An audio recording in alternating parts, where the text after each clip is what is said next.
Hi, Barry Foster here, and welcome back to A-League to the UK. This is episode number 29 in this series.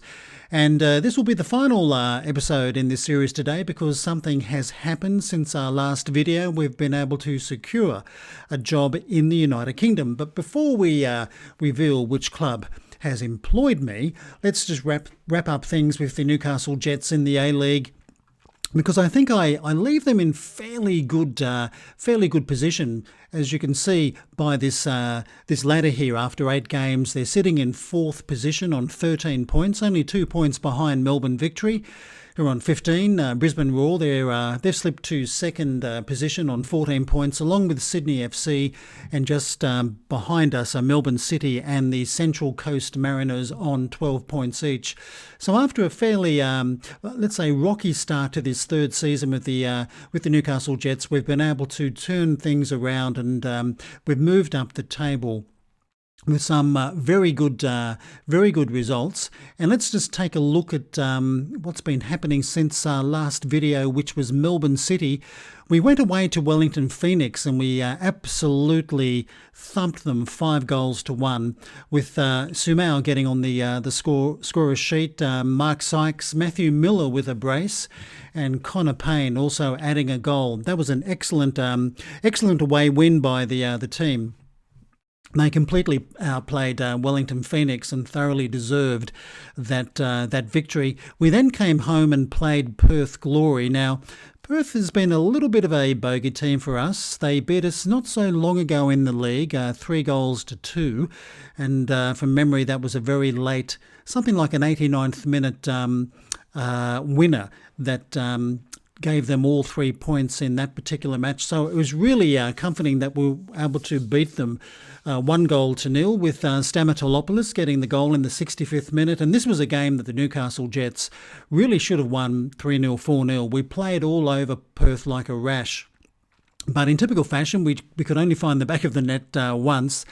But that's all it took to win the match. So that was rather pleasing. And then the very last game they played, I wasn't in charge of the team by this stage, but they drew 2-2 away to Western United, and that was Connor Payne and Mark Sykes getting on the score sheet there. So all in all, I think the Newcastle Jets have played fairly well so far this season after, as I said, a bumpy and rocky start to the campaign.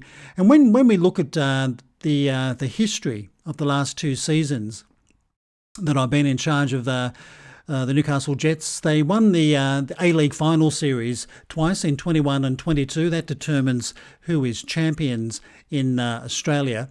They also won in 21 and 22 the regular season. We call that the Premier's Plate, and that's given to the side that finishes top of the table. And also in 21 we actually won the FFA Cup. So in 2 seasons the Jets did extremely well.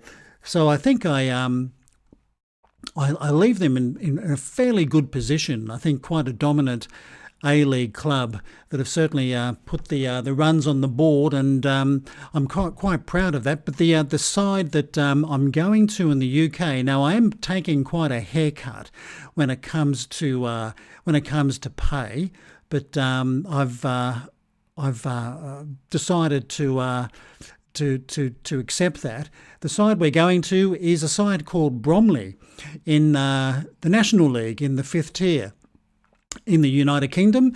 They're not doing really too well so far this season. They're coming 19th after 15 games on 15 points, only 1 point above the relegation zone. So this is going to be quite a challenge.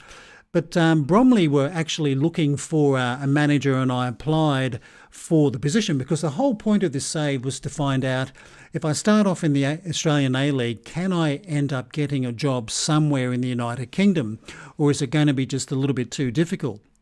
So I applied for the position of Bromley. They took quite a while to get back to me, and they came back and basically said, look, we're interested, but your club is asking for too much compensation. So I decided to go to the Newcastle Jets board and see if they would lower the compensation amount, and of course they wouldn't. And things got a little bit testy between me and the board, and I decided to roll the dice. So I resigned from my position at the Newcastle Jets.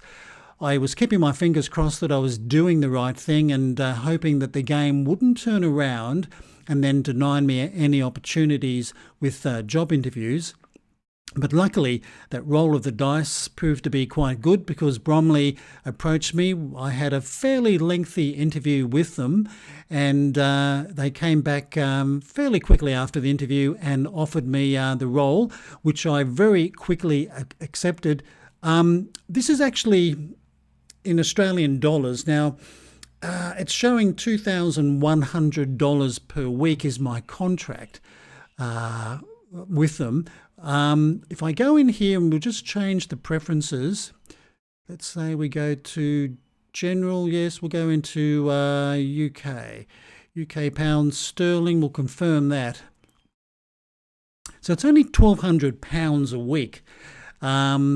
I think it's a fairly big haircut because from memory, I think I was earning around about $5,000 in the Australian A-League. So I've taken quite a drop in salary to get the opportunity of working in the UK. But why not? Because Bromley, let's take a look at them. They are a professional club founded in 1892.